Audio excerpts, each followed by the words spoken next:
Hello everyone. What do you do when the first threat does not break down the door but leaves something behind instead? Something so personal, so impossible, that the woman Alex loves realizes the darkness outside her gate may know not only where she lives, but what future he had secretly hoped to place in her hands. If your heart still believes that love becomes most frightening when it finally has something precious to lose, stay with me. That night the farm did not return to peace just because the black car had gone. The house still stood where it always had, humble and quiet under the deepening sky, with its narrow porch, its worn steps, and the small window where warm light usually made even loneliness look gentle. Inside, the air held a soft domestic sense of washed fabric, cooled porridge, baby powder, and the damp sweetness of earth drifting in from the yard. Everything looked almost the same, but nothing felt the same. Henry was in Tunar's arms, exhausted from crying. His hot little face rested against her shoulder, one damp cheek pressed into the fabric near her collarbone. At 1 year old, he did not understand shadow, threat, or malice.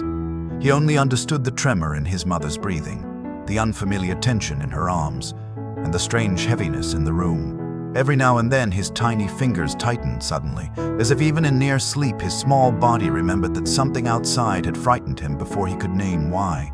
Alex stood only a few steps away, and still the distance between being near and being able to undo fear felt unbearably wide. Then Tunar told him about the package. Not a large box, not something dramatic, just a small parcel left at the gate, neat and deliberate, as if whoever brought it wanted to make sure it would be noticed and understood. And before Alex even bent down to lift it, something inside him had already gone cold. Because some threats announced themselves with violence, while others arrived like a message, and those were often worse. Alex stepped back out into the yard with the package in his hand, scanning the darkness beyond the gate before returning to the porch light. The parcel was wrapped too carefully to feel accidental. Brown paper, plain twine, no name, and no sign of haste. Whoever had left it had not come like a thief. They had come like someone delivering certainty. Tunar remained in the doorway, unwilling to move farther from the house, with Henry still clinging weakly to her. The baby had cried himself into that fragile, shivering quiet that comes after too much fear. Tunar touched the back of his head gently, one hand supporting his little body, the other rubbing slow circles between his shoulders, the movement of a mother trying to soothe two hearts at once. "Don't open it yet," she whispered. Alex looked up. There was no dramatics in her face now. The fear had become something thinner and more controlled. Her eyes were fixed on the parcel in dread, as though she already knew that whatever was inside would not be random. "I need to know what they want," he said. Tunar lowered her gaze to Henry's face. "I know." The porch light caught at the curve of the baby's eyelashes, still wet from tears. The sight of him made Alex's jaw tighten. Whoever had come here had done so knowing a child was inside, knowing that the easiest way to break a peaceful home was to make the people within it feel permanently watched. He untied the twine slowly. The night around them felt too quiet. Somewhere far beyond the property line, a dog barked once and stopped. The house behind them glowed with such simple warmth that the package looked obscene in Alex's hands, like something cold had been set down deliberately at the edge of a life too gentle to deserve it. Inside the wrapping was a small velvet box. Tunar's breath caught. Alex froze before he even touched the lid. He knew that shape. For one terrible second he thought his mind had deceived him. But the size, the weight, and the jeweler's box were unmistakable. Something in his chest dropped with such force that he almost felt it physically. Tunar saw the change in his face immediately. "What is it?" she asked. He did not answer at once. Very carefully, as if the smallest sudden movement might make everything worse, he opened the box. Inside was a ring. Not just any ring. The ring. It was white gold, simple and elegant, with a small stone that caught the porch light without shouting for attention. He had selected it because it reminded him of Tunar herself. Quiet beauty that asked to be looked at closely before its value could be understood. For a moment no one spoke. Henry shifted faintly in Tunar's arms and let out a sleepy, fragile sound. Tunar bent her head at once and kissed his temple. But her eyes returned to the ring almost immediately, recognizing the intimacy of what lay inside that box. Alex closed it again. His fingers had gone rigid. "How?" Tunar whispered. That single question held too much. How could someone have this? How closely were they watching? and how much of Alex's private hope had become visible to the dark outside her gate. Alex looked back out toward the road, but his eyes were no longer really seeing it.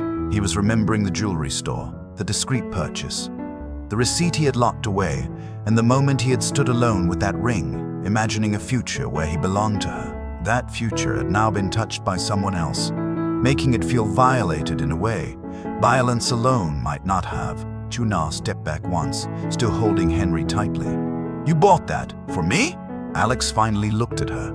There were 1,000 ways he might have wanted her to learn that truth, but not this porch, not this fear, and not with a child trembling from the memory of crying himself empty. But the truth had already been pulled into the light. "Yes," he said. Tuna's lips parted, but no sound came. Behind the shock in her face was something tender and almost painful, because love confessed through danger did not feel triumphant. It felt exposed and vulnerable to being broken. Alex turned the box over in his hand. Tucked beneath it was a folded note. He unfolded that too. Only one sentence had been written: "Some dreams are easiest to destroy before they begin." Tuna shut her eyes, not from weakness, but because she could not bear the cruelty of it. Whoever had left this knew exactly how to choose the thing that would frighten Alex in return, putting a knife to his heart without drawing blood. Henry stirred again, sensing the shift in his mother. His small hand pawed weakly against her collar. Tuna adjusted him quickly, whispering soft comfort against his hair until his breathing settled. The movement grounded her. She had to be held through fear until her body believed she was safe again. Alex watched her for a moment and felt something in him deepen past hesitation. This woman, this baby, and this house, filled with ordinary tenderness, with a peaceful center he had wanted to protect before he even fully admitted it to himself. And now someone else had seen it too. "I'm not leaving tonight," he said. Tuna looked up slowly. There was no force in his tone, only the kind of certainty that arrived after fear had burned away the last space for polite distance. "You don't have to," she began, but the words died almost at once. The thought of him leaving now felt like the house losing its final wall. Alex's gaze shifted to Henry. The child's lashes rested against his flushed cheek. His little fist still held a fold of Tuna's blouse with blind determination. "I know," Alex said softly. "I'm staying anyway." A silence passed between them then, but it no longer felt empty. It felt full of all the things fear had dragged into the open too quickly. He loved her. She knew it now, and the darkness outside knew it too. Alex checked every latch, every window, and every side entrance before returning to the main room. He moved with the steady focus of a man refusing to leave space for chance. His presence changed the atmosphere. His stillness and the shape of his body near the door made the rooms feel held in place. Tuna stood near the bed in the inside room, easing Henry down onto the blanket. The instant her arms loosened around him, his face crumpled and he let out a distressed cry, reaching blindly upward with both hands. Tuna lifted him back at once. "It's all right, baby," she whispered. "Mommy is here." Alex paused in the doorway when he heard that. The room was lit by one small lamp, softening the line of Tuna's cheek and the tiny abandoned toy near the pillow. Henry's cries quieted the moment she held him again, though his body still trembled with little aftershocks. Tuna looked up and found Alex watching them. For a second she almost looked away, because the ring and the note had stripped too much distance away. Nothing between them could return to being simple after that. "I'm sorry he keeps crying," she said softly. Alex shook his head. "Don't say that. He's usually calmer." "I know." He had seen Henry in quiet, sleepy, and shy moments, the gentle domestic spaces where a baby's whole world was still no bigger than one house. Tuna sat down slowly on the edge of the bed and kept rocking Henry. One of the baby's socks had slipped partly off. She adjusted it, then rested her palm over his back. The threat outside had been cold and calculated, but everything inside this room was made of care, so ordinary it might have seemed invisible to anyone who had never longed for it. "I should have told you sooner," he said at last. Tuna's hand paused. The ring was still in the velvet box on the table outside, but it felt present here too, not as a proposal anymore, but as proof of a future he had dared to imagine. "When?" she asked quietly. Alex leaned one shoulder against the doorframe. "Soon, maybe not perfectly, but soon." A sad, almost disbelieving smile touched her mouth and vanished. You chose a dangerous night for me to find out. I didn't choose this part. No. Her eyes dropped to Henry again. I know. Silence spread gently after that. Then Tuna said more softly, I was afraid before. But when I saw that box, it felt like someone had entered a place they had no right to touch. Alex looked at her for a long moment. That's exactly what they did. Outside, wind moved lightly across the yard and a loose branch tapped once against the wood. The ordinary sounds of the farm had returned, but not innocence. Even familiar noises had to earn trust again. Alex stepped farther into the room, keeping enough distance not to crowd her, but close enough that his presence could be felt as shelter. This wasn't random, he said. I thought that before. I know it now. Tuna lifted her eyes slowly. Because of your business, maybe partly. He exhaled. But not only that, the truth had been forming in him for hours. The robbery, the timing, the black car, the call, the package, and the ring. Whoever was behind this wanted a demonstration that Alex's private intentions could be stolen, handled, and turned against him. He looked toward the front of the house as if the darkness beyond the walls might answer him back. They know too much, he said quietly. Henry made a small whimper and burrowed deeper against Tuna. She tightened her hold automatically. Then that means I really am in danger because of you. Alex's face changed, not with defensiveness but with pain. Yes, he said. Tuna's lashes trembled once. No one had ever answered her with that kind of honesty before, no soft lie. Just the truth and the weight of it. I'm sorry, he added. She looked at him again. You didn't bring danger because you cared. You brought it because someone cruel saw that you cared.